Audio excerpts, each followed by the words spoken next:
This is the first Florida Speakers Association that we've had in Naples in quite some time. Now, I know that they've had meetings over here in the past because the very first FSA meeting that I ever attended was actually in Naples.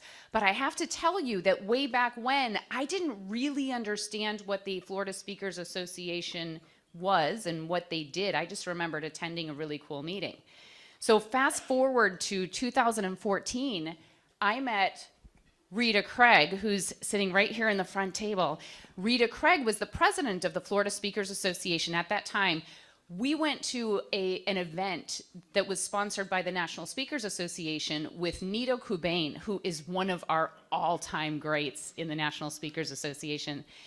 And it was at that event that I met Rita, and she asked me, what chapter did I belong to?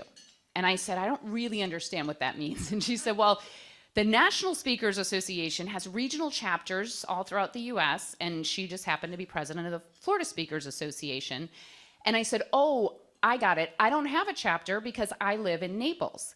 And you see, in Naples, there is no chapter. So what I didn't get at the time is that there's a chapter in Fort Lauderdale, there's also a chapter up in Tampa, and I could have traveled to either of those two chapters. But my mindset was, well, I don't have a chapter in Naples. So she encouraged me to drive across the alley and check out the Florida Speakers Association.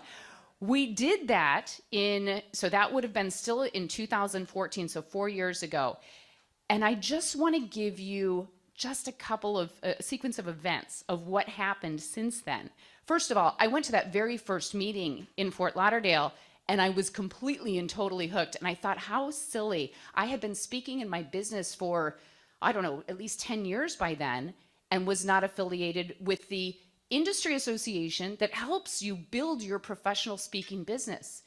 So I was completely hooked, and every month, Paul and I, my husband Paul and I, would travel across the state to go to the Florida Speakers Association meeting.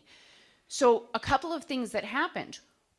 Speaker after speaker, we would learn from and implement something in our business. And each time we did this, it helped us to get more clients and to make more money, both of which are really good things. Would you agree?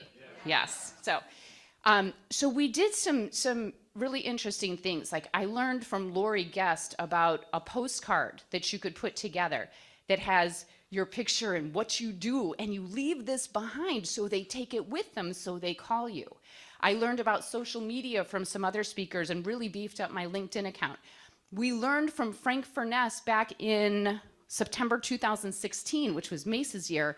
Frank Furness was a YouTube speaker, like just a rock star at YouTube. And he's like, look, you guys are professional speakers. You speak for a living. You need to have a YouTube channel. And I'm like, Paul, do we have a YouTube channel? He said, I don't know. So we look up real fast to see if we have a YouTube channel. We did. So I'm like, I got a YouTube channel, right? I'm way ahead of the curve. So he's like, okay, who here in the room has a YouTube channel? Shoot my hand right up high. Then I take a look at my channel, and unfortunately I spoke too soon. I did in fact have a channel, but then he's like, I want you to look and see how many subscribers you have. I looked and I had subscribers too. I'm like, I have subscribers. I had two. One was my husband, one was my father. So my mom wasn't even a subscriber because she's like, I don't have YouTube, right?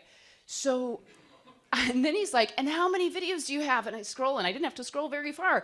I had one, and it was of my cats, okay? So probably not gonna be the best representation of what you're gonna get when Heather Christie comes to speak for your audience. So I want to fast forward and just share with you that I put a number of these strategies in place. I was hired because of the work that I did through the information I got from FSA.